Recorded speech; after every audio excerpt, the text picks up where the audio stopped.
Hi and good morning. We're back. I'm Josephine, your moderator for this webinar today. And this is actually our second webinar in our Ad Talk webinar series brought to you by our Malaysian Open alumni.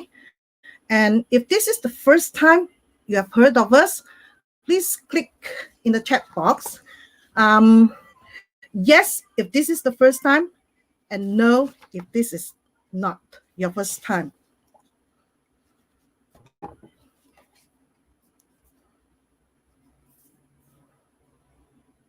So I'd like to know how many of you has heard of us. I'd like to know how many of you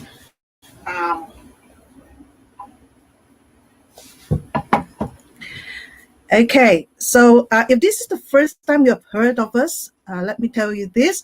We are a small team of English educators who have completed online courses that were funded by the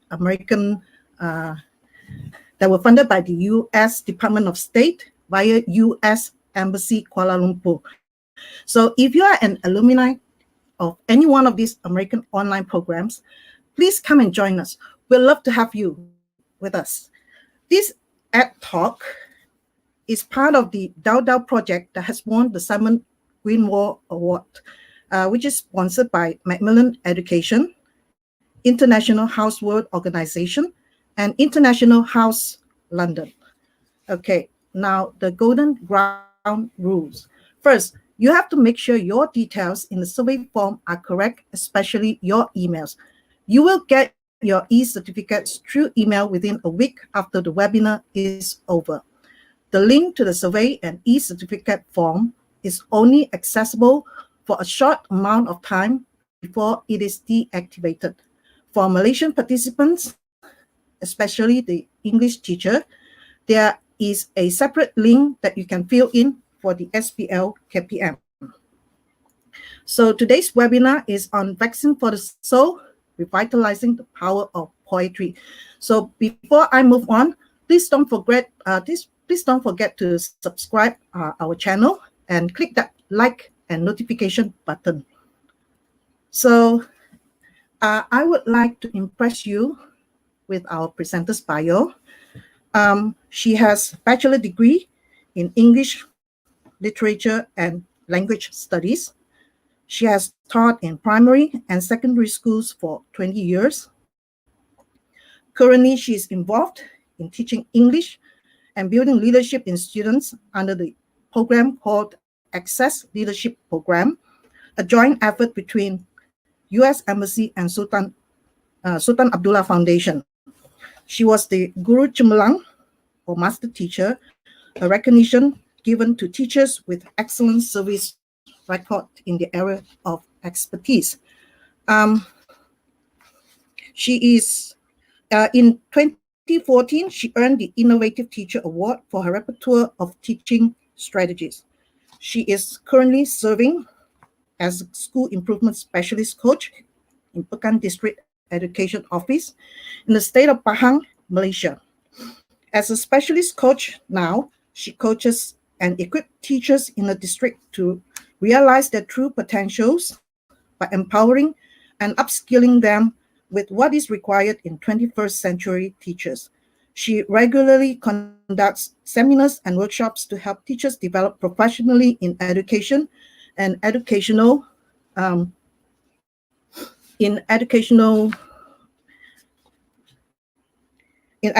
technology, hence challenging herself to be a Google certified educator, level 1 and 2. She is a certified TOEFL ITP trainer. She has presented at ELT conferences and various professional development platforms. Her research interests include second language acquisition theories and literature-related teaching practices. So, Madam Farah Jasmine Hui binti Abdullah. This will be her slot, and today she will be sharing with us why poetry should be taught in English classroom, and she will also provide us with some insights on how they are instructed and the different types of poems. We'll be expecting some videos as well. So I'm sure everyone is excited. I know I'm very excited as well. So over to you, Farah. Okay, thank you. Thank you, Madam Jo, for the lengthy introduction. So, hello everyone. I hope you're doing well on a Saturday morning. Okay, so as the title has been known to you, we will be talking about poetry today. Okay, so without further ado, let me share my screen.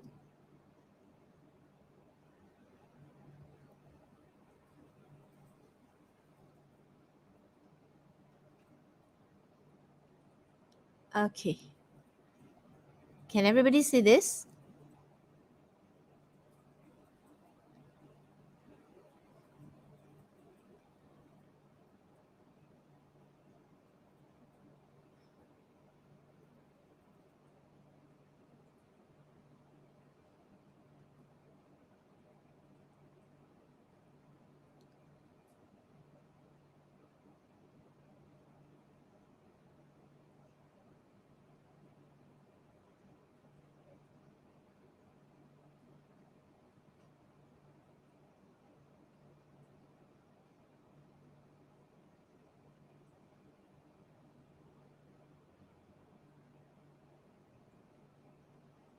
Okay, I believe you can see my screen now. All right, so today we're going to talk about vaccine for the soul. All right, we don't only need vaccine to counteract upon COVID-19. We actually do need vaccine for our soul, uh, our sometimes unattended soul or neglected soul. And how do we do that? Actually, today I will share with you some tips how to revitalize the power of poetry. Okay, first and foremost, I would like you to tell me what you think. Okay, what you think when someone asks you about poetry or when you see the word poetry. What I believe a lot of you, most of you are educators, those who are joining the webinar today. So as teachers, how do you view poetry? Do let me know. Okay, you may scan the QR code, or you can also get on menti.com and fill in the code with 4531153. Okay, I will give you about 2 minutes.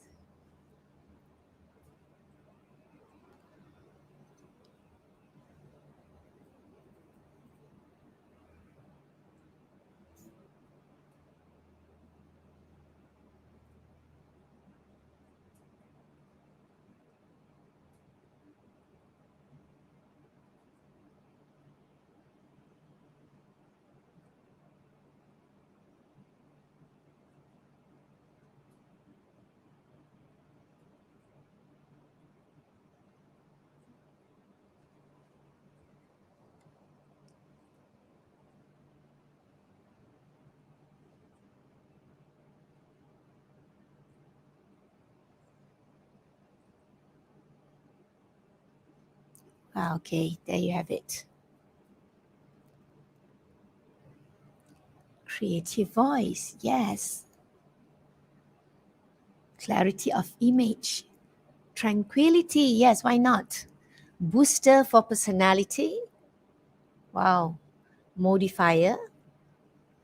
Soul, I like that. Transcend.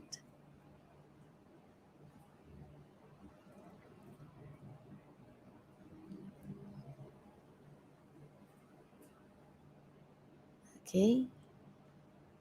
I believe Many more are still typing away. Okay, inspiration, yes. Spiritual foods, why not?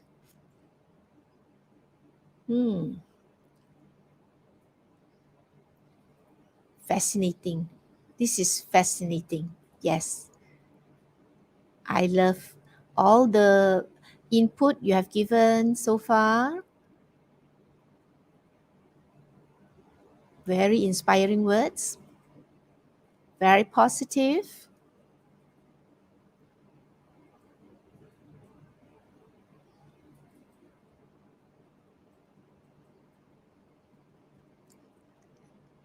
Okay, we give it one more minute.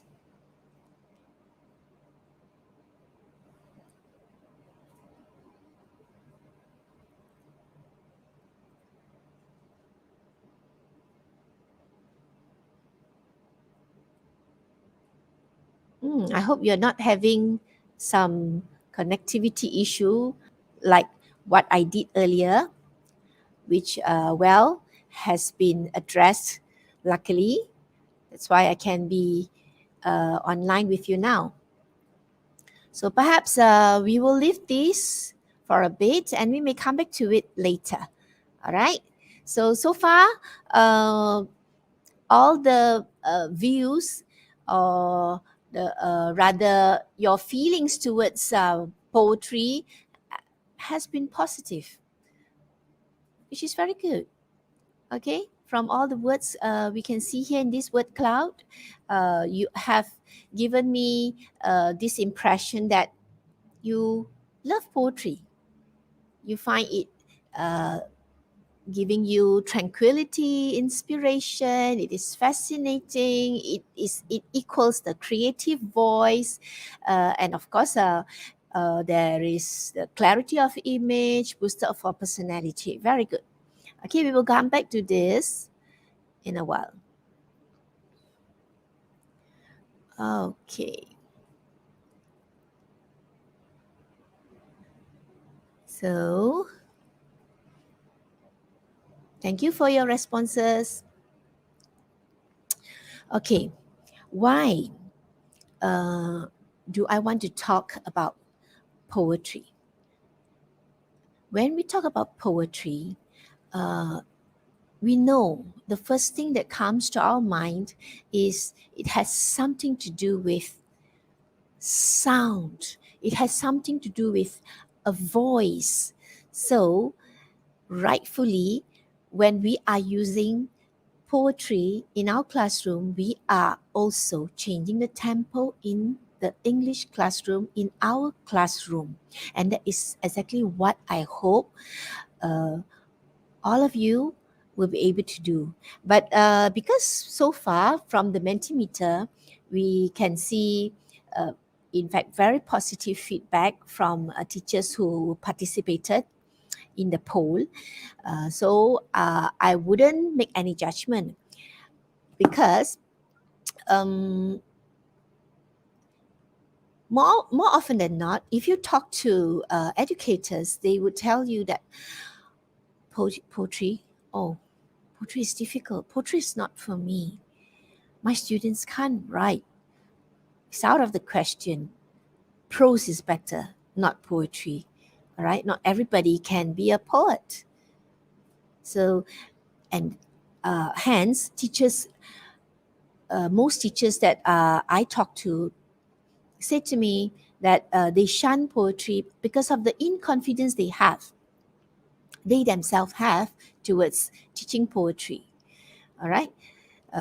So I hope after today's webinar, if you do belong to this group of teachers who may have a little bit reservation, a little bit of fear or inconfidence towards poetry, that will all change by the end of this session.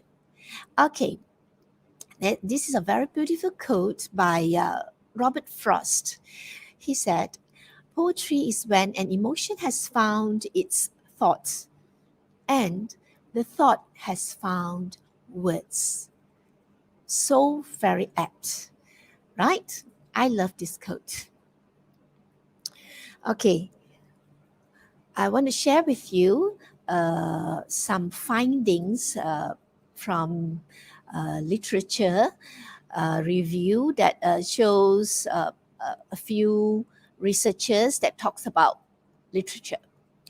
Okay, Carter and Long, 2003, said that literature provides the opportunity students need to express themselves, contributing aesthetic values and cultivating inner beliefs through the learning of prescribed textbooks that consists of poems, short stories, and novels. Lazar, 1991, on the other hand, proposed that the learning of literature as a component in the English language syllabus is also believed to be able to provide a better and broader perspective of educational function, which can trigger critical thinking while increasing emotional awareness that assists in educating a learner as a whole. Okay, at some point of my presentation today, I will show you how teaching poetry can actually tap into the higher thinking uh, others or the critical thinking of our students. So we do know when we talk about literature, poetry will be one of the very important genres. Okay, so according to Brumfield and Carter's research in 2000, they said that poetry provides a rich and varied repertoire and source of enjoyment for learners. Okay, and besides, Cullinan et al. Also discovered this. Poetry as one literature component offers a number of instructional advantages for language learners. Firstly, poetry is produced in a minimum of words, enabling learners to read repeatedly in a limited time constraint while gaining the maximum input, especially learning a new stream of vocabulary. So, do not underestimate the power of poetry.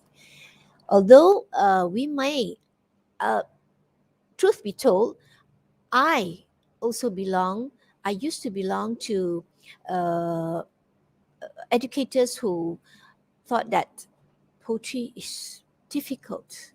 I may not have the creativity. If I do not have the creativity to write poetry myself, how am I going to teach my students? I used to have that uh, uh, opinion of myself. But later on, as um, as I gain more experience teaching, and also because poetry is very much a part of our Malaysian syllabus in under the literature component. So I realized that I have to start learning. I need to know how I can approach poetry and make it easy and make it doable for my students. Okay, so why poetry? Why choose this genre? Okay, when we talk about poetry, it's actually a representation of our thought, our feelings. When we write poetry or when we recite any poetry, we actually expressing hope, or on the opposite end, it can be despair, laugh, or even cry, and wonder, and a lot more other emotions. And not only that, poetry can help us understand ourselves better, and it will let us see the world through the eyes of others. Poetry has been considered quite um, an impossible genre to master. most teachers, especially when I go out and coach teachers, language teachers, they would tell me this. Oh, oh, Madam Farah, poetry. I can never master poetry because I can't understand how the words are put together. And for me to come up with one line, I think it is difficult. I may be able to read and try to interpret what it means, but I will never be able to write one myself. So let's hope that by the end of our session today, that is all going to change, and you will find that, wow, I can write poetry too. All right. So because poetry can come from anywhere, it is a mode of thought.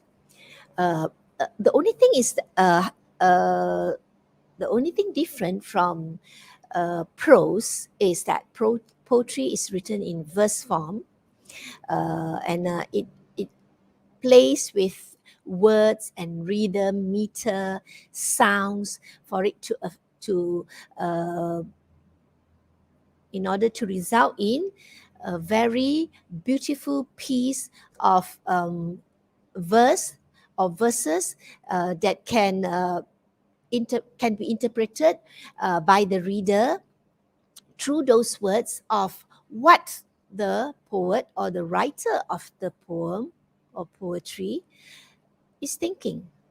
Okay. Okay, this must be very familiar to all the teachers.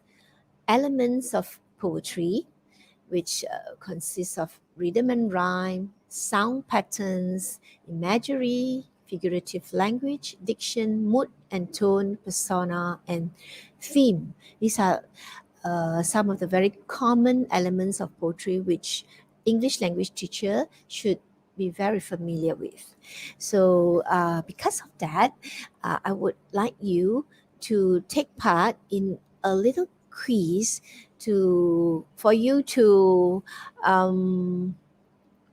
recollect all that you have learned in your literature classes about the elements of poetry, the types of poetry, all right?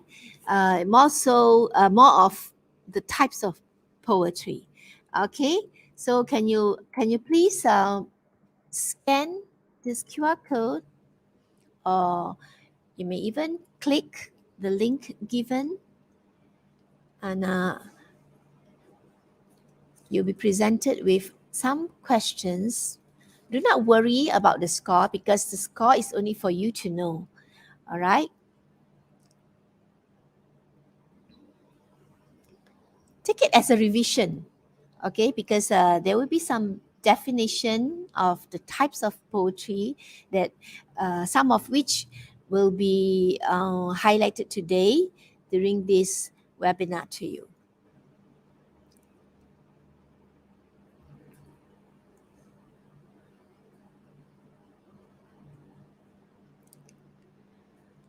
Okay.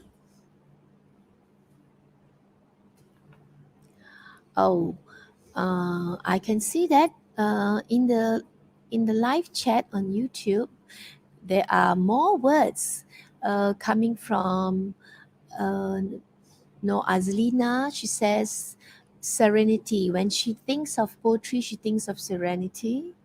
Okay. Sabturina says hola. Hola to you. All right.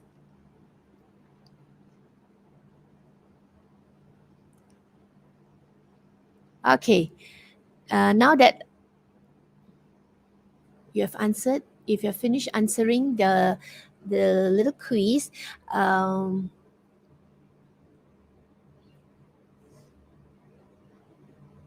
you may or may not share the score that you get from the quiz.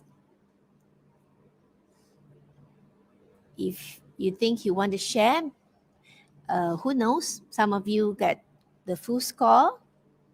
You may share on the chat and let us see how many of you still remember your literature lessons in varsity or in college.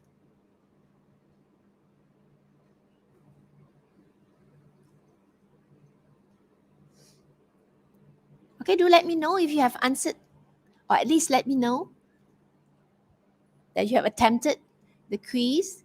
And if you do not want to tell me your score, you may give one word to express uh, yourself, whether you're happy with the score, dissatisfied, unhappy, ecstatic about the high score.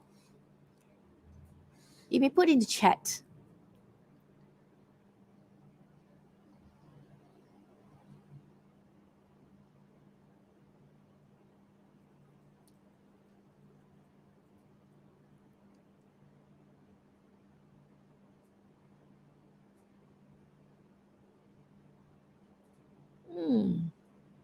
It's a very quiet morning. No responses yet regarding the quiz. Well, at least tell me if you have done it.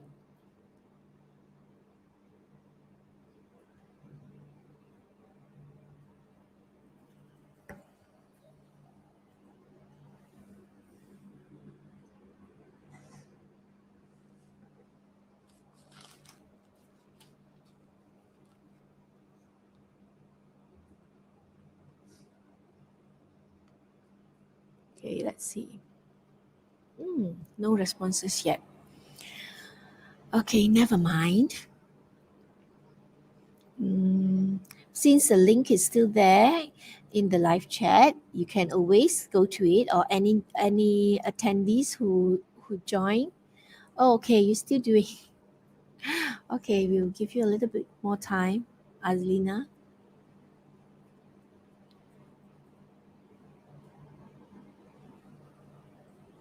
Praveen, of course. Remember we did it together in Kota Kinabalu, Diamante.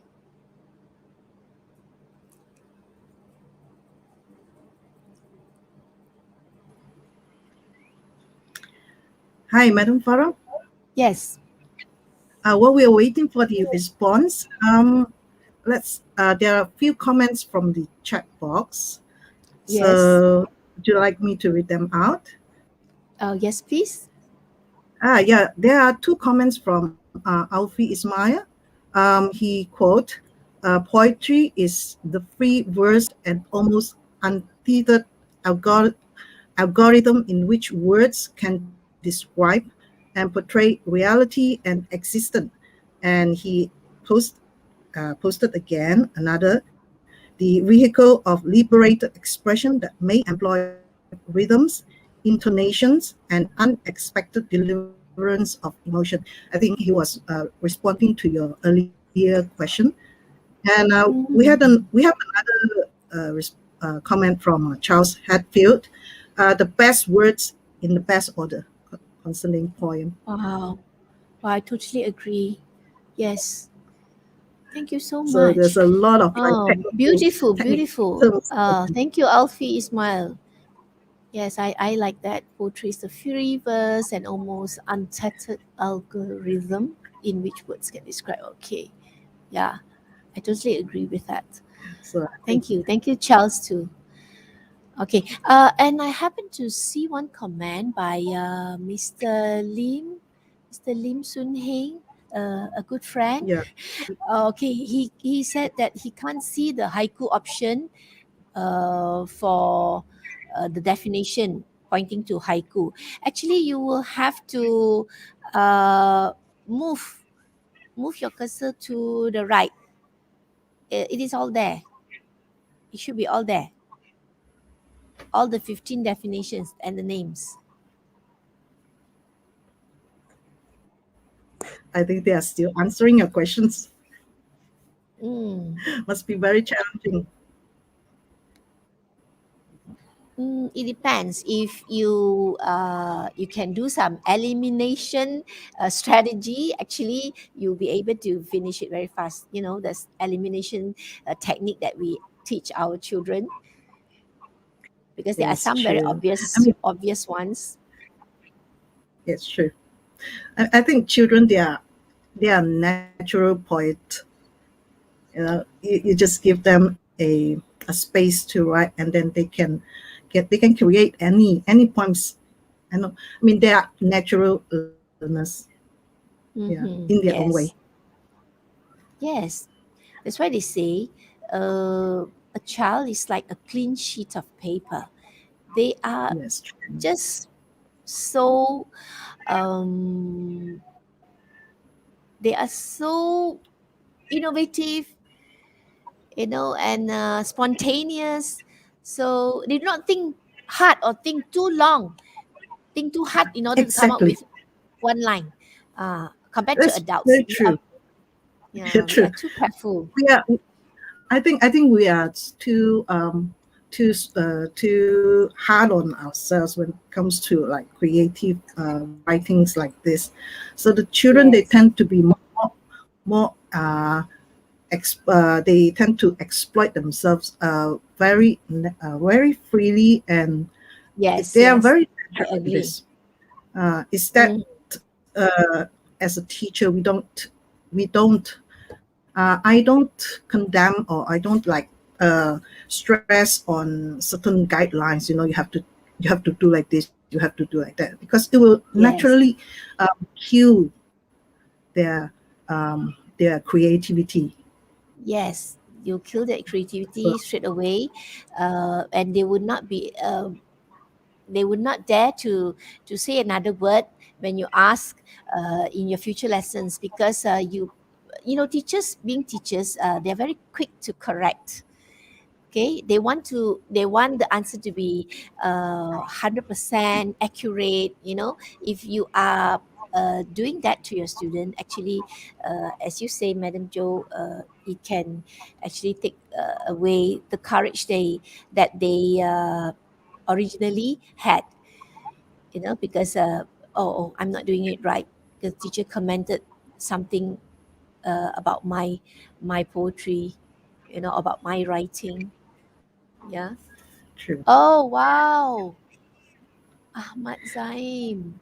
Congratulations. He got 14 out of 15. Si Hajwan got 15. Wow. Okay. Mm. So Charles stressed, yeah, it's not his quote. It's Samuel Taylor Samuel Taylor Coleridge. Coleridge. Oh, okay. Coleridge. Yes. Thank you. Thank you. Okay. Thank you so much. Rhyme of the Ancient Mariner. Uh, I'm sure that is one of his favorite poem. All right. Ahmad Zaim. The total is 15, yes. Oh, you got it wrong. But that's quite odd, because actually you are supposed to answer. You're gonna take one at every row. Maybe you have missed out one line. But anyway, that is very good score. Thank you, Ahmad Zaim. Congratulations, by the way.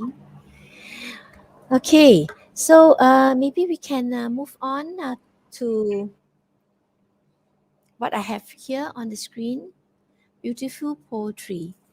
All right. Okay. If you, after having looked at the different definitions of the types of poetry in the little quiz just now, maybe you can now identify some of the poetry described in the definition. Okay. So maybe you can also put in the chat, for example. Okay, I will go for number one first. Okay, a red rose. Oh, my love's like a red rose that's newly sprung in June. Oh, my love's like the melody that's sweetly played in tune. Okay, so what kind of a poetry is this? Which type is it? Can you tell me? Okay.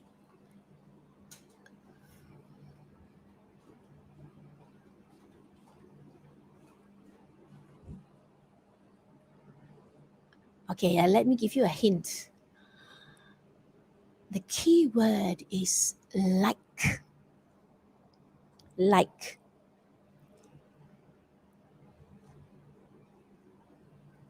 Any guesses?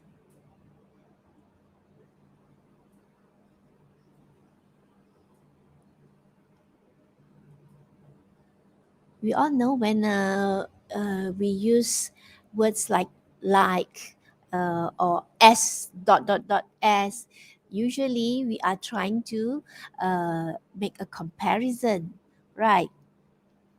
Yes, thank you, Kamala Devi. Yes, that's a simile poem. Thank you. Correct. Very good. Okay. What about this one? This is also an easy one. We're doing the elimination technique again. Okay.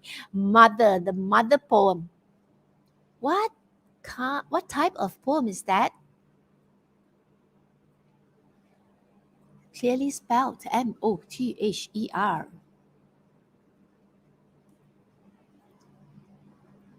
Yeah, thank you, Mr. Lim. Simile. Mr. Lim will have all the answers correct. He's a literature person. Literature extraordinaire.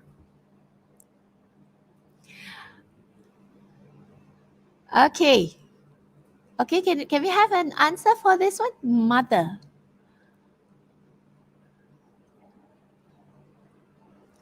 M is for the million things she gave me. O means only that she's growing old.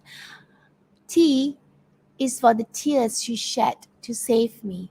H is for her heart of purest gold. E is for her eyes with love light shining. R means right, and right should always be.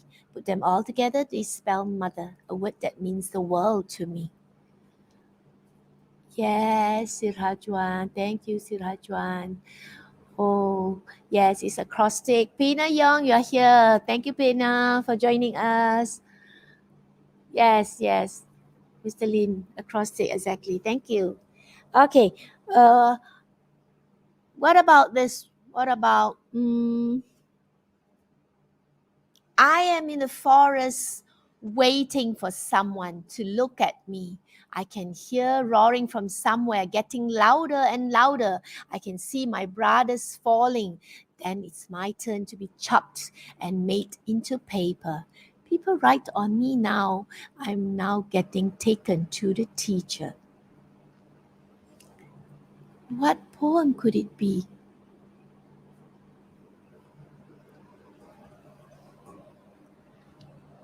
As you, if you look at the structure, it is quite unique because it is not arranged in the conventional manner, but rather it is showing some kind of a shape.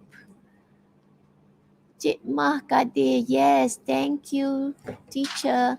Yes, it's shape. It's a shape poem. Good try, good try. Very good.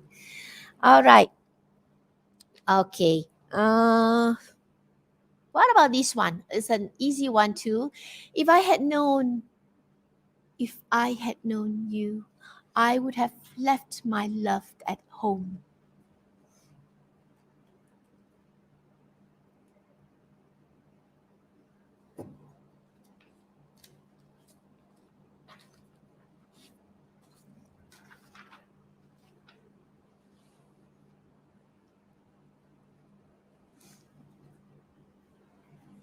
Okay, Charles.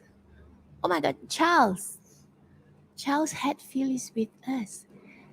What an honor to have you, Charles. Thank you. Thank you for joining us.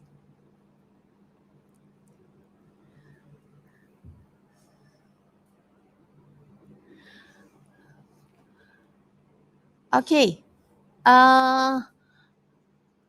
Okay, let me give you some tips. This poem comes from an oriental country. That's where it originates from. And it was playing hide and seek with Mr. Lim a few minutes ago. If I had known, if I had known you, I would have left my love at home. Any guesses? Yes, Madam Josephine Lai. Haiku is a haiku. Haiku haikus for me are very romantic. I actually have a friend. She has a big collection of haiku, and why is that so? Because each time she has a row with her husband, she would write one. So it goes to show that she had been having a lot of issues. So hence, well, the blessing in disguise is that she had got one whole book of haiku ready to be published. All right. The reason why haikus are quite popular, and I like to I used to try it with my kids, and they were able to do haikus because for them haikus are comparatively easier, more manageable because it only consists of 3 lines, 17 syllables. Yeah. Okay. Yes. Yeah. You found your haiku, Mr. Lim. Yes. Thank you. Exactly. Okay. Maybe I'll go a little bit faster. What about studies? Studies, unhappy, difficult, boring, succeeding, sleeping, library, pencil, cut, outside, interesting, exciting, failing, happy, easy, play. Okay, what could this type of poetry be? Yeah, Ahmad Zaim. Thank you. Haiku should have 5 syllables count. Uh, if I'm not mistaken, that is exactly the count we have here in this little haiku we have on the roof of the house, on the wall of the house. Okay, first line 5 syllables. If I had known if, second, I had known you, I would have. 7, left my love at home. 5. Okay, studies is another type of very interesting poem which bears the shape of something that all girls love. What could that be? It is a girl's best friend. And I'm sure you came across that when you were answering your quiz a few minutes ago. Give it a try. Look at the shape. I wish I could wear one on my finger. Yes, Diamante. Thank you. Thank you, Chitma. Yes. All right. Okay, you can see that there is this shape, right? Of a diamond. All right. Thank you. All right. We have 2 more to go. Little father. What could this be? Little father, I buried my father in the sky. Since then, the birds clean and comb him every morning and pull the blanket up to his chin every night. Is there any special structure there for this little father pole? Or is there some sort of a consistent pattern? Yes, Mr. Lim, the diamante has the shape of a diamond.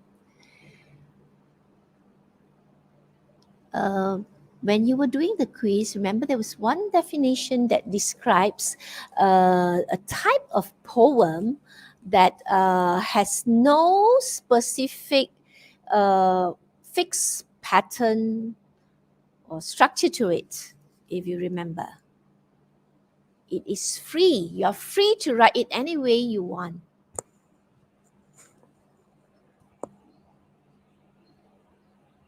Could it be a free verse? It is a free verse. Yes. Okay, it is a free verse because there is no specific pattern in it.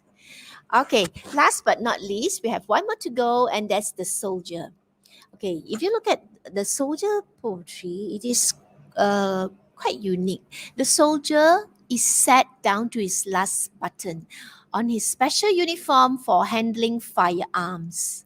The soldier, slightly stricken with ecstasy, finally manages to sit down on an isolated hillock. He sighs. He drops a tear from the bottom of his heart into his gun barrel. Okay, looks like we are reading some uh, mini essay, aren't we? So, could it be that very poem that is described as a poem where the writing is continuous? It does sound like prose to you. Looks like prose too, right? Yes, exactly. That's a prose poem. Okay, I think we spent too much time looking at our beautiful poetry. We have a lot more to go. Come, let's move on. Okay, so these are the types of poetry that were asked of you just now. Okay, there are many of them. In fact, when we talk about poetry, as a very creative teacher, you can even come up with your own and name it, make it your own. If you, uh, let's say, you use all adjectives to make a poem, it can be an adjective poem.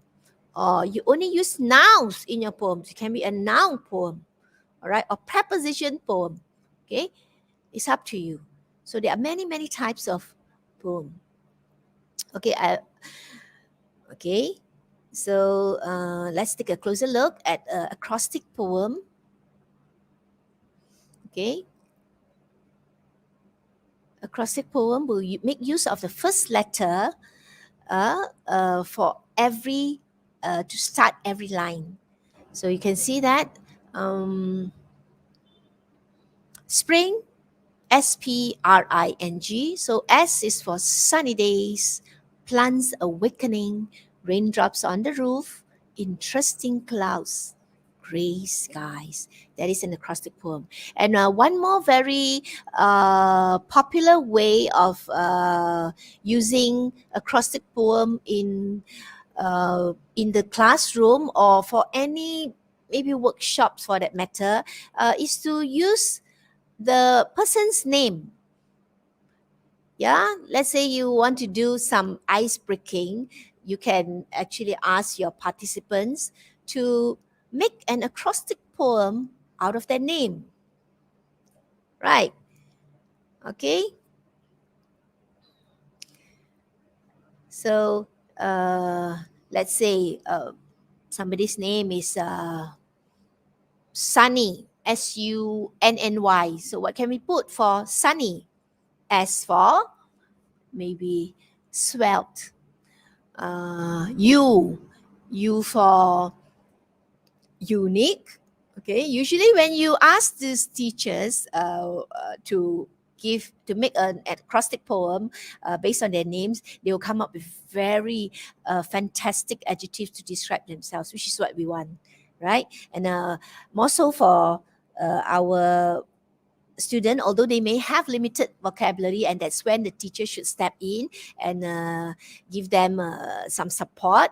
uh, let's say they use a not so adventurous word, maybe you can give them a replacement.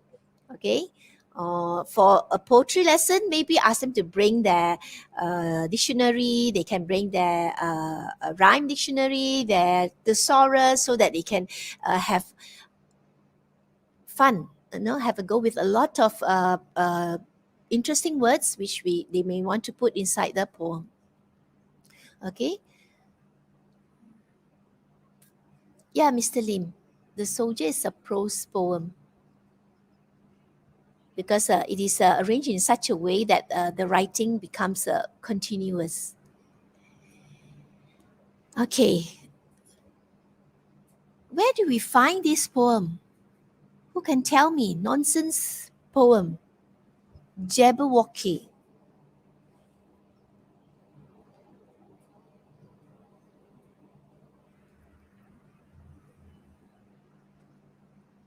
I'm sure some of you have read this book.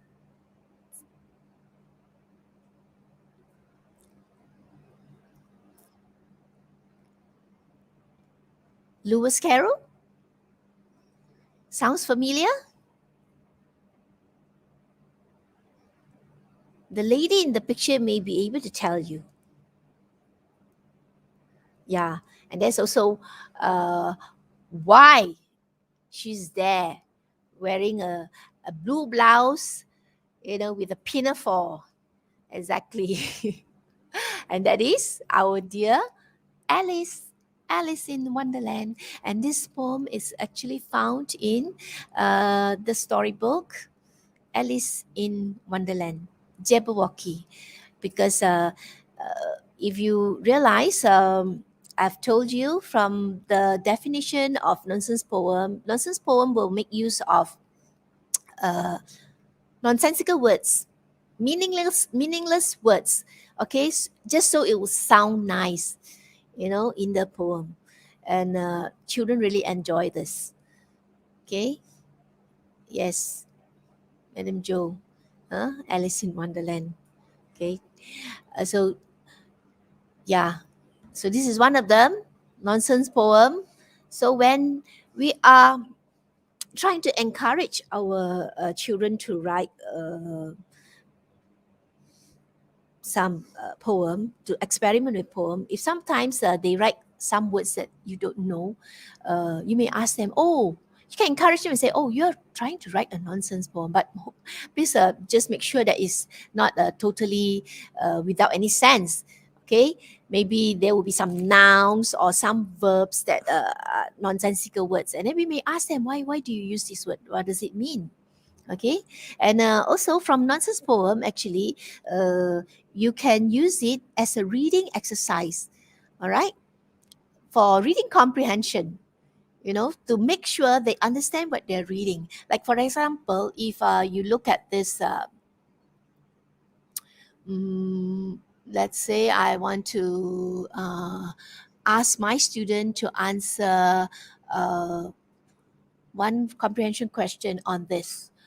Can you give one word to describe Bandersnatch? It's from the second stanza. Okay. How do you describe Bandersnatch? So if our student is able to give you the answer, the frumious Bandersnatch. So he is frumious. And you say, what is frumious? I don't know, but he's frumious. And how do you know? Because it seems like an adjective to me because it comes before the noun. The noun, and who's this Bandersnatch? So you need to read the book in order to find out. All right. Or you may even ask, can you describe his sword? The sword that he had in his hand? Oh, it is a Volpal sword. Right? Very interesting. You can use this as as a reading comprehension exercise. But of course, after that, you may use real English words to replace those blanks. You may ask them, okay, if I do not want to use Volpal sword, can you suggest any other words? What kind of sword what kind of words can we use to describe sword? Maybe his very sharp sword, right? Or blunt sword. Okay, so at least when our kids are able to answer our questions in the reading comprehension exercise, it shows that they are very conscious of the syntax of the lines found in all these poems. All right, and if you may even say, okay, I want you to find all the verbs in this poem, and then after having done so, you say, okay, now replace all the verbs with real English words. Okay, there's also one possible activity that you can do with your kids when it comes to poem. So that could be the first day before you ask them to write the poem or create a poem of their own. So we start with reading one a famous poem, but from any book, a short one, a long one.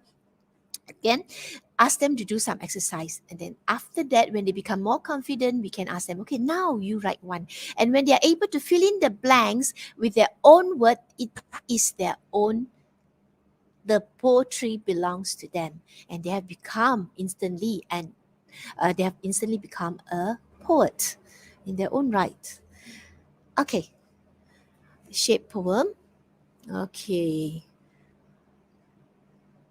Where do you find this poem with which look like a very a long tail that belongs to a mouse, perhaps? Yes, a playing tribute to the poster again. Yeah, that's Alice's poem, right? A poem found in Alice's Adventures in Wonderland. Okay, very interesting. You put the words and make it form, put it in the form of a tail, because we are describing the tail. All right. And here in this other poem, what do you think it describes besides this mouse tail? The one beside the mouse tail. What does it look like to you?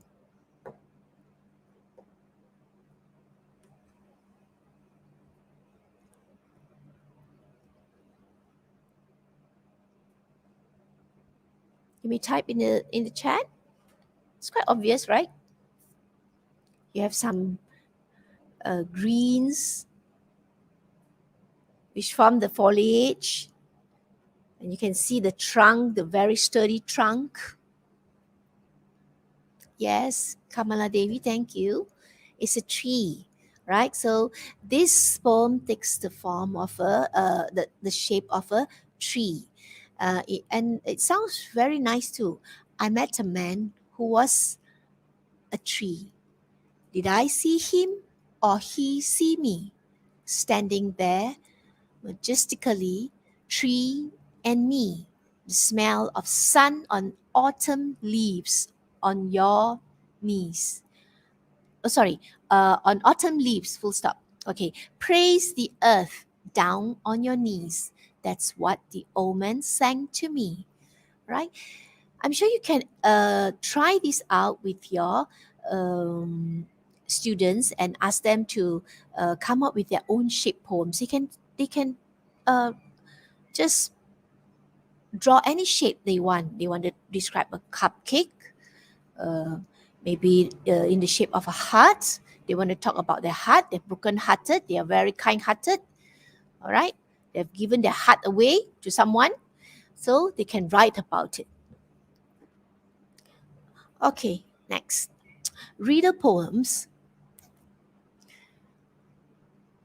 Okay, I hope you can tell me the answer. It's a reader poem, so it requires an answer from the reader.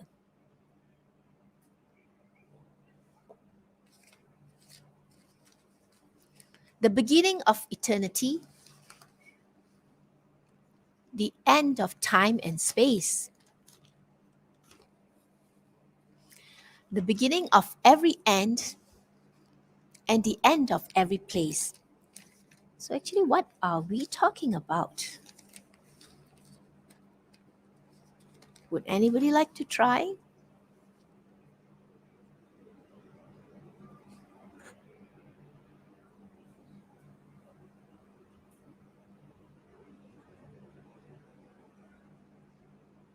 The beginning of eternity, the end of time and space, the beginning of every end, and the end of every place. Oh, Mel, you're answering which one? You, clever girl. A tornado, uh, a very mild tornado. Yes, I can accept that. Voiceless, it cries. Wingless, flutters. It's a very mild and kindly tornado. Wingless flutters. If it only flutters, it doesn't swoop down on us. Toothless bites and mouthless mutters. Actually, we're describing the wind. All right.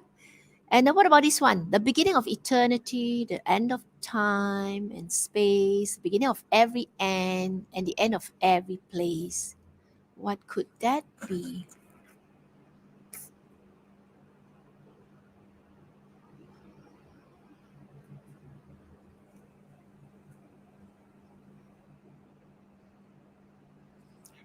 Maybe I can give you a tip. Why is uh, this word the longest word in English language? Smiles. Why is smiles the longest word in the language in the English language?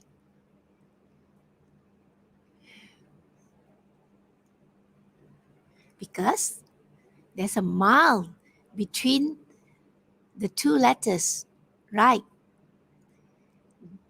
Between the beginning and the end letter. So here we are actually uh, playing with our words. Okay, you are cracking your head trying to find, but actually the answer is very simple. What is the beginning of eternity? Or rather, which letter is the beginning of eternity? The end of time and space, the beginning of every end, and the end of every place. I have to see someone type the answer. Also, although it has become very obvious. Yes, yes, Kamala, thank you. The letter E, yes. All right.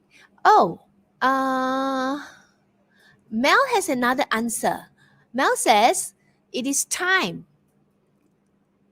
Can we accept time? Because I'm thinking of time too. The beginning of eternity, the end of time and space, the beginning of every end, and the end of every place. It could mean time as well, right? So I will accept both answers. Thank you for your attempts. Very good. So whenever our students give us some answers, although they may not give the same answers, we need to ask them, to tap into their creativity, their critical thinking. We will ask them, why do you choose this? Why do you say the answer is time? Mel. Then Mel has to answer. Maybe Mel is typing why she chose time.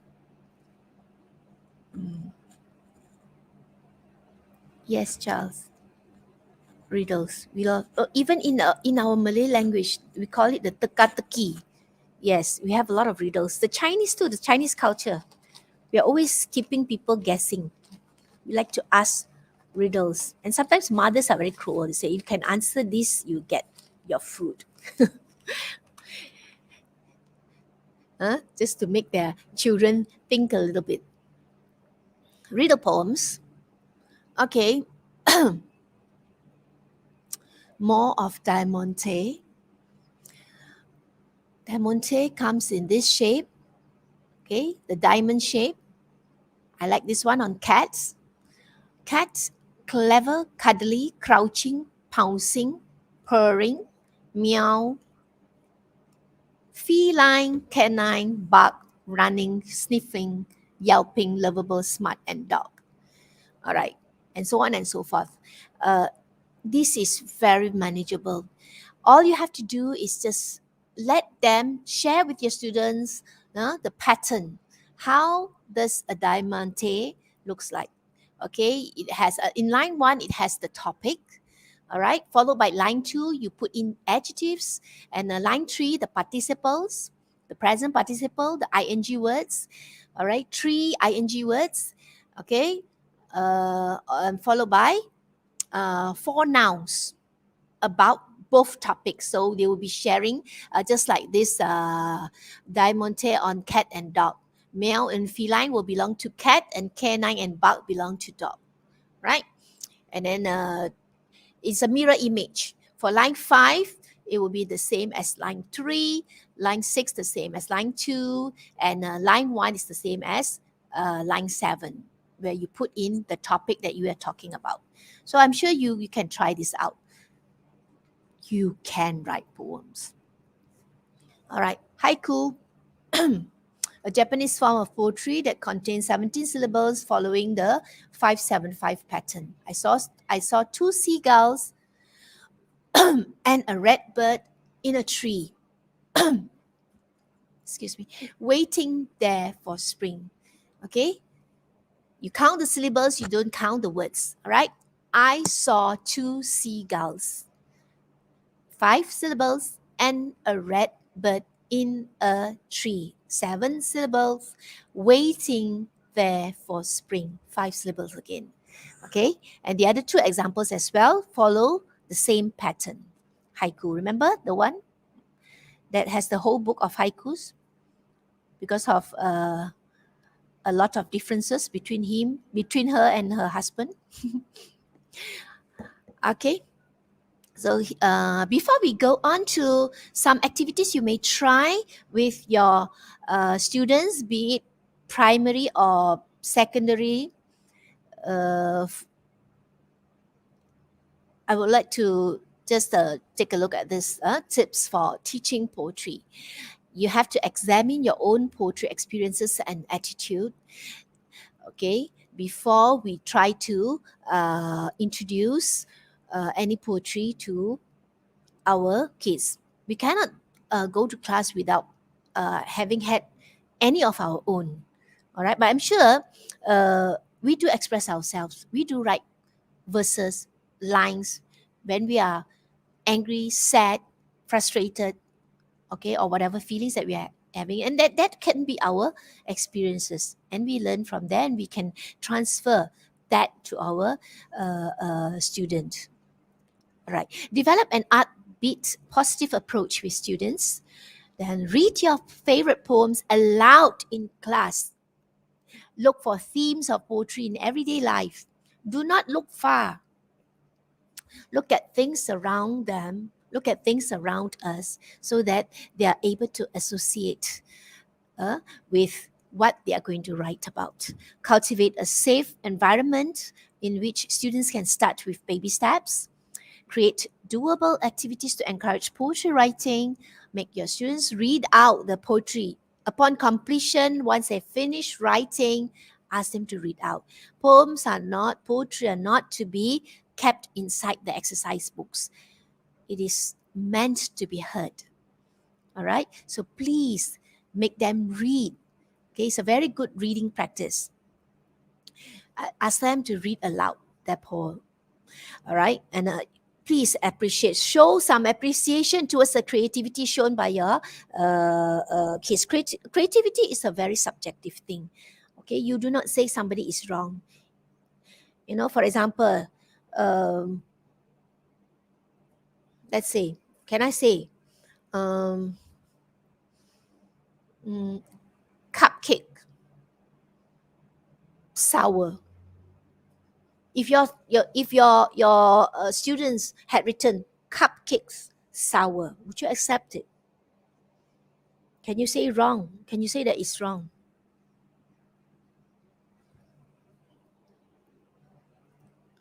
Do not be too quick to say, no.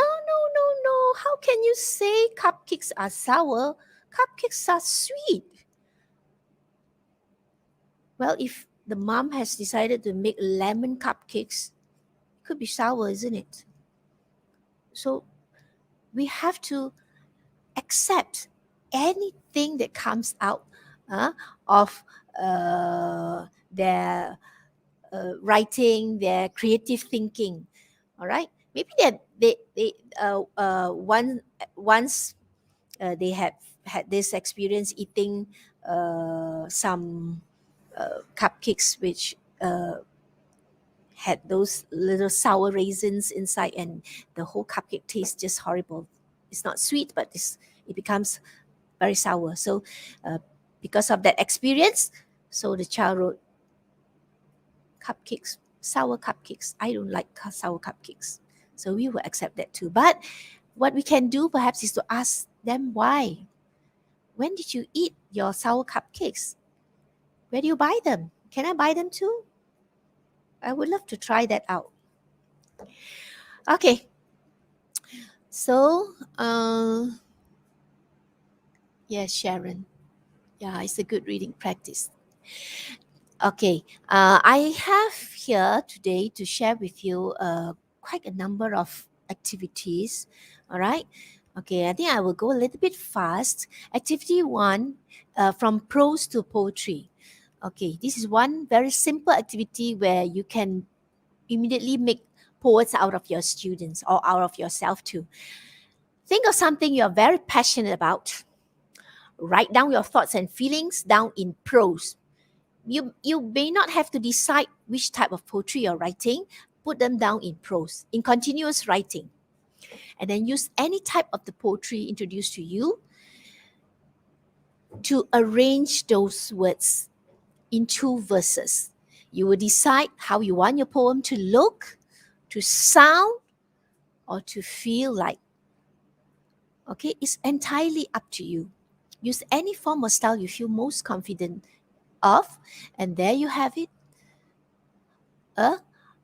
You are a poet in the making. Next, shape poem, we have discussed that. Okay, you think of a topic concerning anything, just about anything, likes, dislikes, hobbies, all right, girlfriends, boyfriends, songs, artists. Then draw an outline of the shape related to that topic. Okay, this is it's a very interesting activity you can do with your primary school children.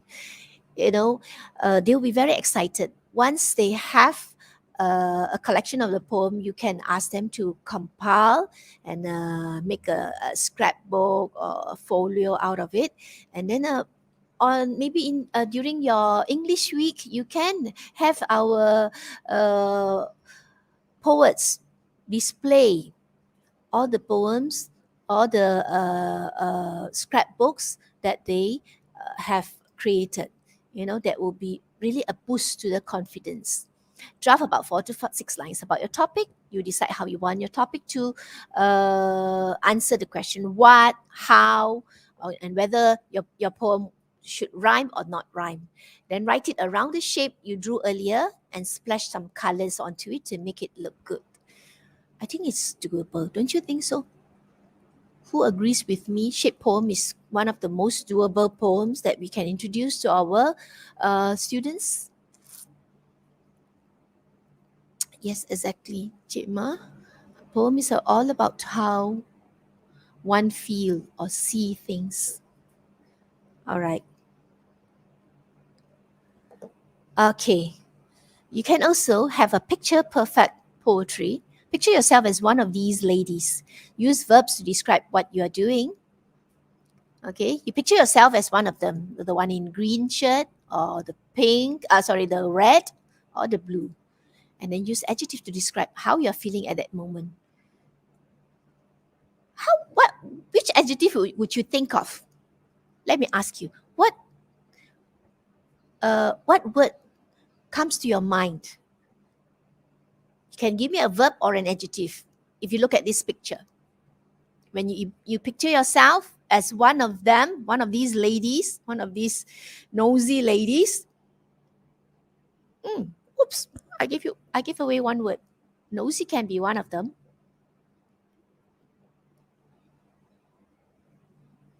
Would anybody like to type something in the chat? So write down all the words that you have thought out, and then choose any type of the poetry you have learned to write out. The picture perfect poetry based on a picture. Okay, the picture can be depicting anything, people, all right, maybe scenery. Okay, but I think basically human beings are interested in human beings, so maybe you can choose pictures of people, old people, men in the street, all right, professionals, children, beggars, and make them think and come up with something to describe how they feel and what would they do if they were in that person's shoe. Yeah. Okay, so far no one has given any nouns or adjectives. Okay. Maybe you need more time. All right. All right. So, literary devices. Don't we know them all? So, can you briefly describe in the chat two literary devices that you still remember?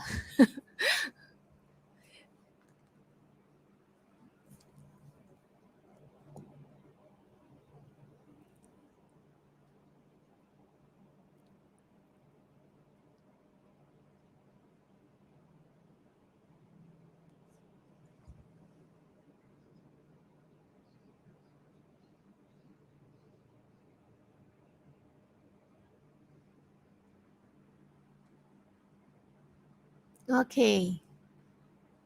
Angelina, you're here. Angelina, thank you for joining. All right, you're surprised. Now they answering the one on the few ladies gossiping, shocked. There must be some juicy gossip, huh? That's why they were shocked. Okay, okay. Imagery, right? You still remember imagery? All right, good. I would. Oh yes, please write down the definition. Onomatopoeia sounds, Kamala Devi. Yes. Give me one sound, Kamala. Give me one onomatopoeia sound. Angelina says personification is giving human qualities to non-human things. Exactly. Yes. Thank you. Right? Like the wind roars. How can winds roar? Because we have been given the human quality. So they're roaring like lions, tigers. Okay. Similes as pretty as a picture. Yes. Yeah. Very interesting. Once a teacher asked me, she said, must I ask my students to memorize all the list of common similes? Well, the answer is no. I would say it's no. You do not have to memorize. Okay, because actually we want creativity, we want something new from them. If they're able to come up with their new comparison, new similes, it will be better, it will be perfect, right? That's why if you notice writers, western writers, they do not like to use a lot of idioms, because for them idioms are overused figurative expressions. But comparatively, Asian writers would use some.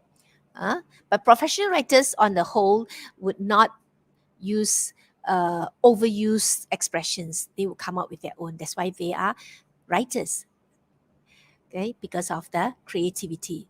So if your child says, I don't want to say as pretty as the picture, I want to say as pretty as sunflower. Are we going to accept that? Yes, why not? But ask the question why. Why?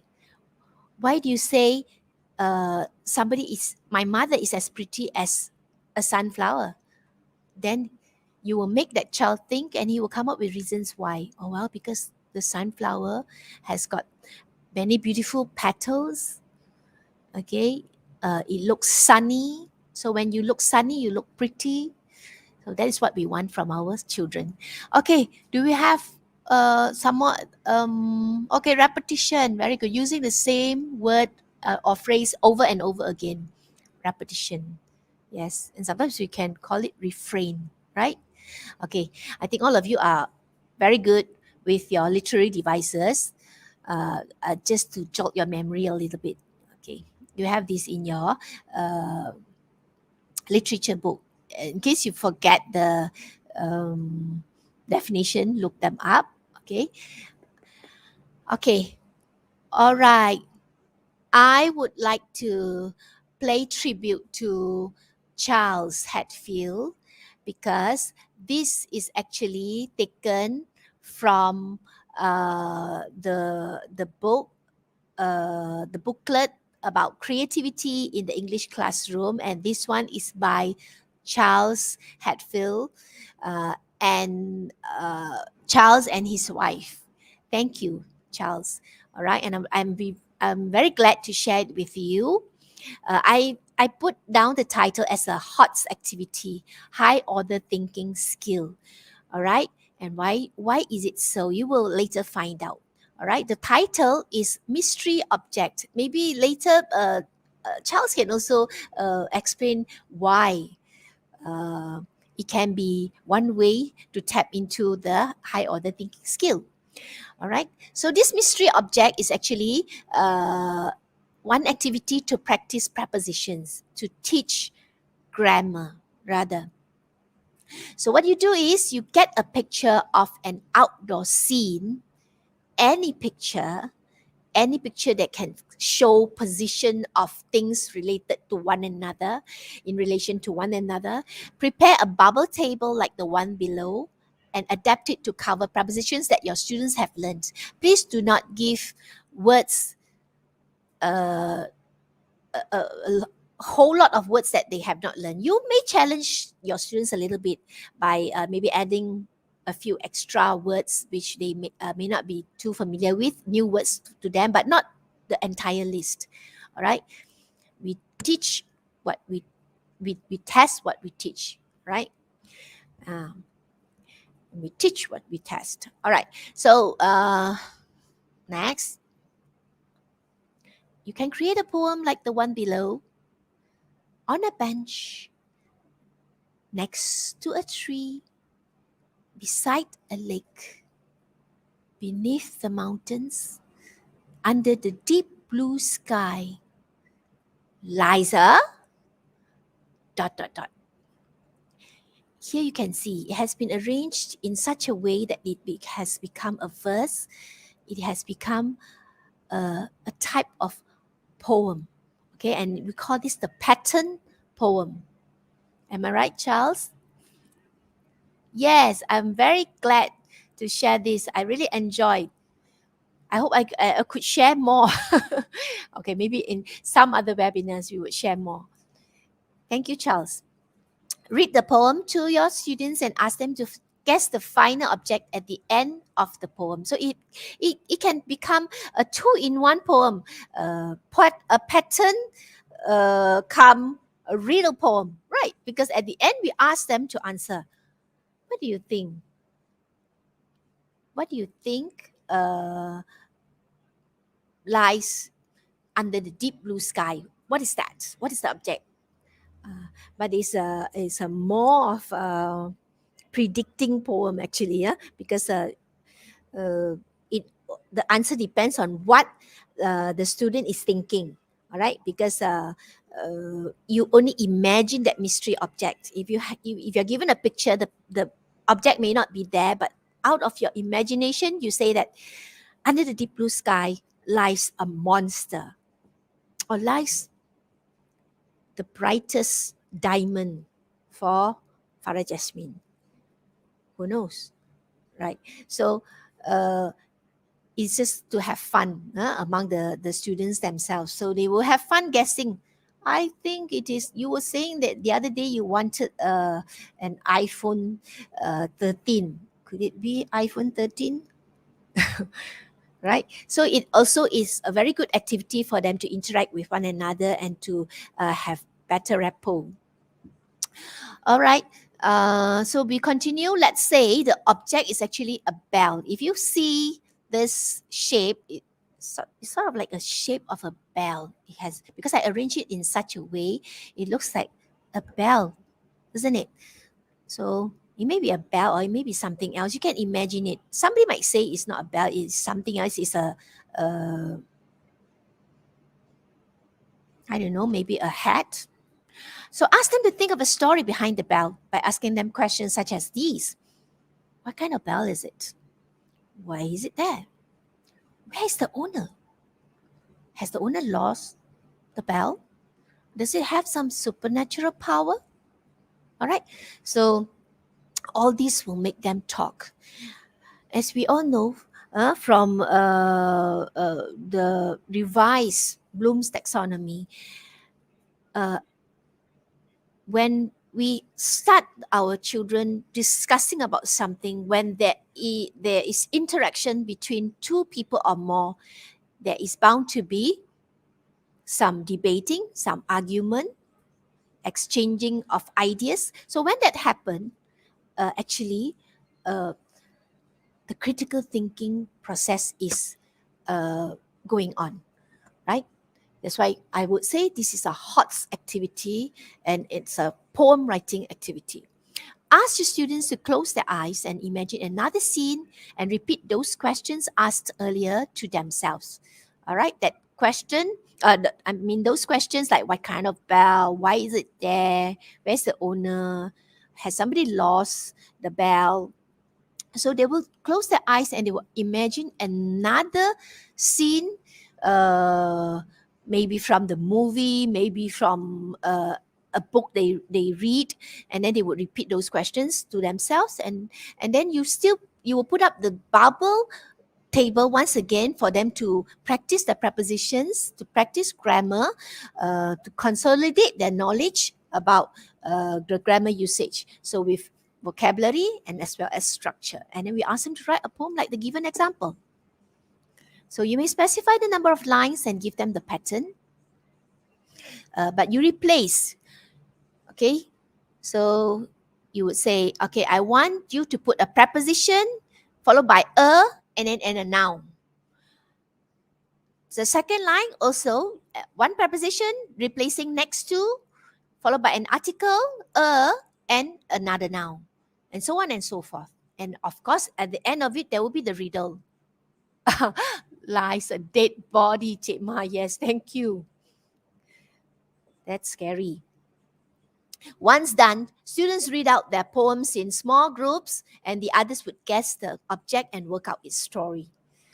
Okay, so there will be a lot of interaction, discussion, and they will be arguing why I don't think there's a dead body there. What makes you think there's a dead body there? Show me. Where is the evidence? They will start arguing. And that's when we can see a lot of discussion and it will be a very lively lesson. So, of course, they would have to work out the story by giving justification. That's where they will talk. What we want from our children is to communicate. All right. No longer are we the sage on the stage, but we are just the guide by the side. So we will listen to them and listen. Oh, why? Why is it so? Tell me why you think there is a dead body there. Oh, because there's this stench emanating from the lake or from the the deep blue sea. Okay, that's when you see a lot of adventurous vocabulary will come out from them. So we round off the activity by asking for feedback from each group, and they should read one poem and tell their story. Okay, always ask them to read the poem, ask them to share. Okay, this not meant to be submitted to the teacher and having no one to read them.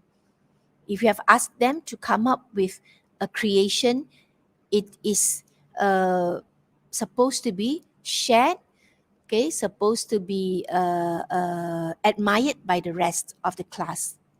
And that will give them a lot of encouragement for them to come up with the next one. All right.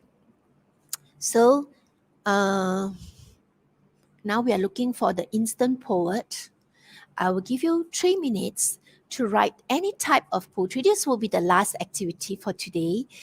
You'll be given 3 minutes to write any type of poetry and post the snapshot in the Padlet, which you can access via the link in given.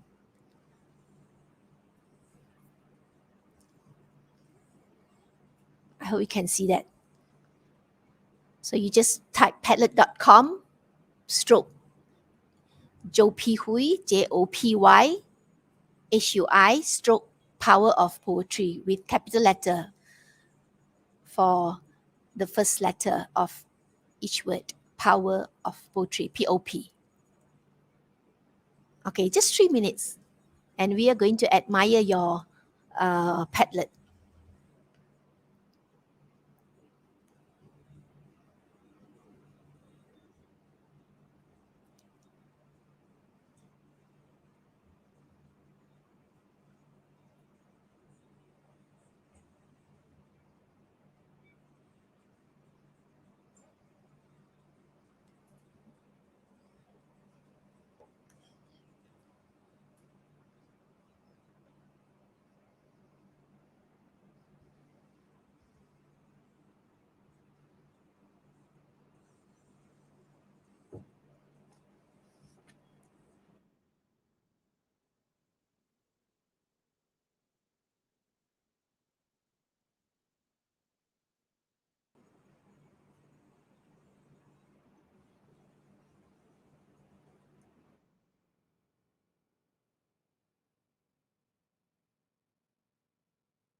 Okay.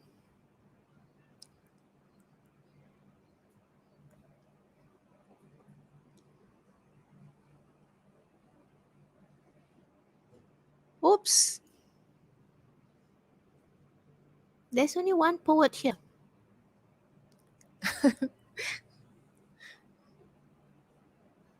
Well, I guess sometimes we have our temperament where we don't feel like writing. Our kids do that to us too, right?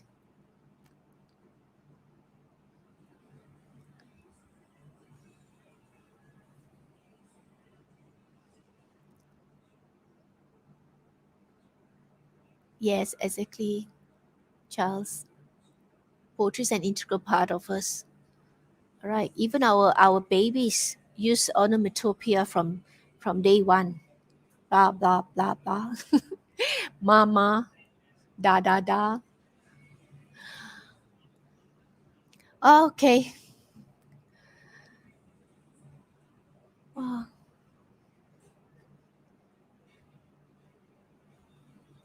looks like we don't have any poet yet submitting the poems. So maybe we'll take a look at this again after we listen to another poet. Okay, that will be the last part. okay, and that is spoken word or spoken word poetry. This is a very popular form of art. Okay, it refers to the oral poetic performance, and the focus is not on the form alone, on the poetry alone, but it will be more on the aesthetic qualities, such as recitation and the wordplay, voice inflection, intonation. So actually, spoken word has been around for centuries. Okay, it is actually a continuation of an ancient oral artistic tradition. But nowadays, whatever you see on YouTube that is similar or almost like what you have here, hip hop music, jazz poems, prose monologues, poetry slams are very popular, poetry slams. Okay, and these are all spoken word. And uh, I have the honor to introduce to you a teacher trainee from IPG, Bahasa Antarabangsa, Ceras, Kuala Lumpur, with her poem, her self-penned poem about the demons in my head. Okay, take it away, Miss Sarah Elisa. The Demons in My Head by Sarah Elisa Hui Biti Halim. I'd wake up every morning dreading getting back into bed to avoid reality, but I was also afraid of the nightmares at night and the degree of brutality. I was never one to stand up for myself, to speak out, to step forward. I was, after all, what they call an outcast, a loser, a coward. I believed in those words, I believed in those lies. I even mustered the courage to plaster a fake smile as disguise, when in truth, behind that mask, I had committed a crime to myself. For self-loathing and giving up was digging a grave for oneself. It felt exhausting, draining, excruciating, impossible getting out of bed. It was like the voices kept playing on repeat in the back of my head. And I didn't tell anyone because I was too scared of what they'd think, of what they'd say. And I knew deep down there wasn't anyone but me that could take this feeling away. I'd lay awake in bed at night, staring blankly into the ceiling, consumed by these countless negative thoughts and dreadful feelings. I couldn't bring myself to look in the mirror and love what I see. After what they said about me, I couldn't be proud of what I've come to be. I'm sick of submitting to these demons and believing that I'm not good enough. I'm tired of people telling me, it's okay if you're fine, man, I'll be tough. Because I remember drowning in my own pool of tears and sweat, crying, faking a smile and lying to myself that I'm fine and inside I'm dying. I've spent my whole life running away from this anger, from this pain, from this fear. I've tried to cope with it, but somehow believed that it was always easier to disappear.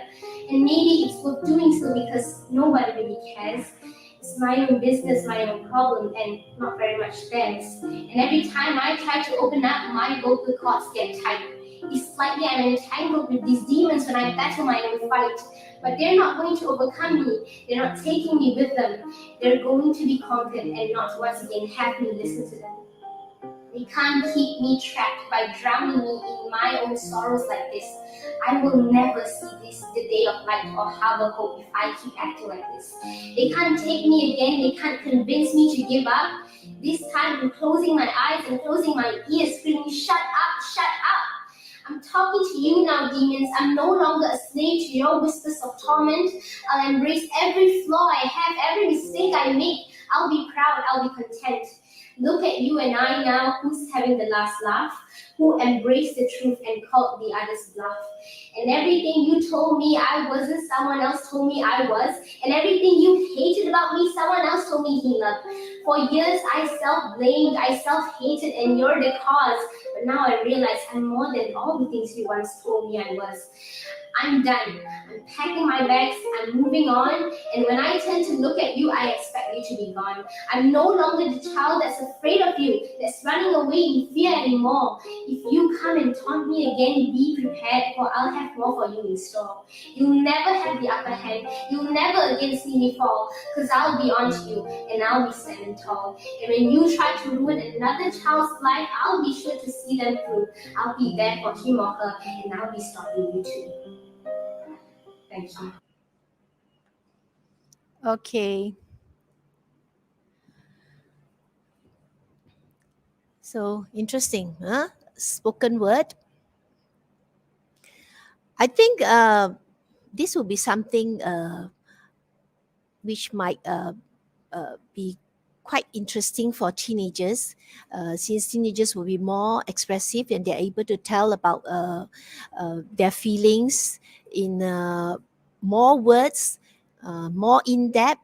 So maybe spoken word can be one activity that you can carry out.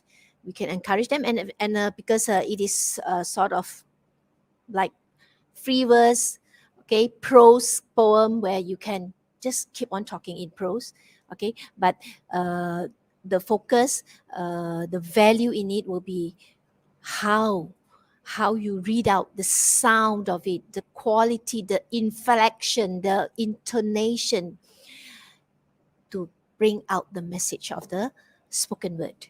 So so before we end, there are so many questions here. Maybe I would just ask you, who do you think the demons are? Very interesting, because I told her what I thought the demons are, and she told me hers. But upon discussion, she said she could accept that.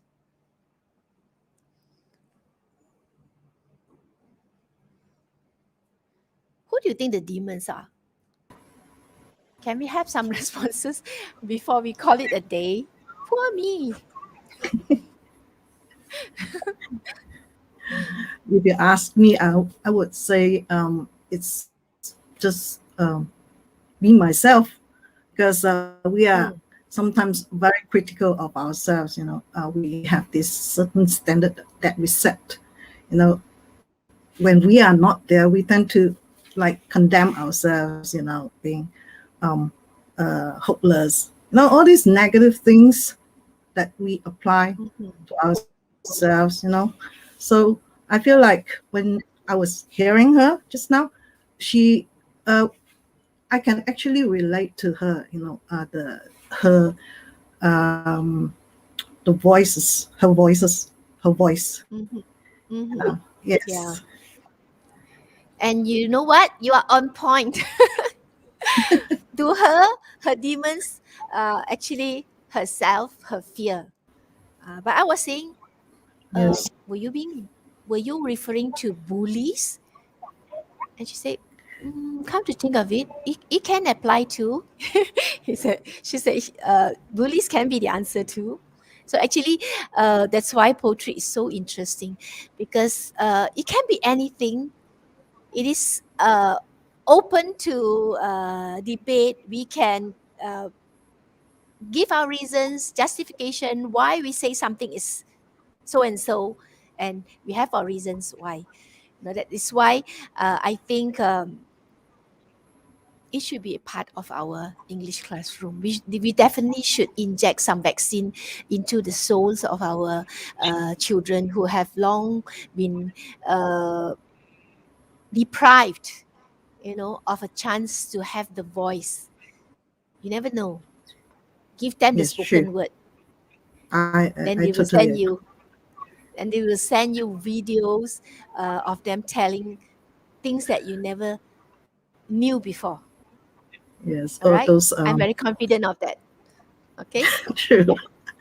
Yeah. Okay. There is one question from the chat before I wrote uh, the webinar up today. So by Yeah. Sharon, uh, Yes, Sharon. she asked, how can we teach the weak students to enjoy reading poetry? I think that's a very a universal question. I mean, it's not just poetry, but in poetry itself, how do we get the the weaker students to participate, to enjoy, what we have enjoyed so far. Okay. In my opinion, whatever we are going to teach our students, it must be something relatable to them, something they understand. If not fully, maybe most of it, about 70% of it, then when something can make sense, they will appreciate it better. So if Miss Sharon wants to explore poetry in the classroom, start with simple poetry, something that they can understand. For example, like acrostic, using their names. Even I don't know how old are her students. If they are young enough, nursery rhymes works too. I think for primary school up till year 6, you can still have primary school. Very nice. Nonsense poem. Yeah, Wee Willy that's in my Winky. yes, Right? that's in my Hey diddle class too. diddle. Yeah. So something, because it comes with rhyme, the rhythm is there, so they will enjoy it. Please don't start with Eve by Rudyard Kipling for a beginner. Of course, True. he'll run far, far away and forever will not write any poem forevermore. Okay, so I think we start in a zone where they are able to comprehend most part of it, but they need a little bit of guiding from you, and you provide the support, challenge them a little bit, but give them a little bit of support, and that can really boost some confidence and make them feel that, hey, I think I can do it. All right. True. Uh, True. yeah. I hope that Uh, answers the question. Yes, I personally love rhyme because the one thing about rhyme is like in my class I always have this music background that Mm-hmm. goes with the rhyme, so they can just like chant, Mm-hmm. rhyme Mm-hmm. along with the music. So it's fun actually. It's really fun, and it's very appropriate for weaker students. If you have weaker students, you might as well Mm-hmm. use this kind of strategy to introduce language in class. So Yes. I guess Yes. that's I do it. agree. Yes. So we have Yeah. to call it a day before we Oh, wow. Guess what?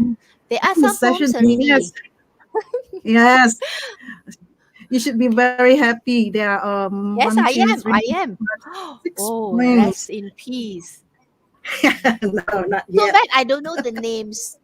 Because if they do All not right. have an account, it will come out as anonymous. Well, like all poets, you see a lot of poems online which written by anonymous poets. So you are all being real poets now, except for I Sir guess Rajuan, the anonymous Sir Rajuan. I guess we can just go back to the Padlet and to edit our poems. So just add Mm-hmm. our names there. Edit, So it yeah, actually you can still yes, edit. So please, yes, please yes. do. Please add somewhere uh, after the title or near the title. You can just add in your name so that we know who you are. All right. I hope more all those who have uh, been with me throughout this 90 minutes or so, you can It's more than that. try to write a poem and put it on this Padlet. Let's have some fun. And then Yes. this Padlet is open and everybody can read it even after this session ends. All right. So I guess that will be the end of our session today. Am I right? Yes, exactly. If there's no more question, It's almost since we have coming 10 exceeded minutes. by 26 Yes. minutes. Yeah, I think we And have we thank you. have great time. Yes, it's been such an honor to have you here with us, Madam Farah, and of course the audience as well. Thank you. You were great. You were really interactive. We really really appreciate it. So if you notice in the chat box, there are two links. One is for the e-certificate, and the other is especially for the English for teachers. That's the link to the SPL KPM. So fill in the survey form. Just make sure that your email is correct, your name is correctly spelled, because it will show up in your e-certificate. So you will get your e-certificate in within a week, and fill in the form as soon as you can, because there's a certain period of time. So once it's deactivated, I'm sorry to say that, and that's it. But we have another session coming up soon, next month, on storytelling. We'll have a teacher who is very passionate in storytelling. She loves reading, and she will be telling us how she incorporates storytelling in her class. So please remember to subscribe our channel for more updates, for more videos, and come back next month. Okay, that's it from us, Malaysian Open Alumni, and good day. Thank you. Thank you, everyone.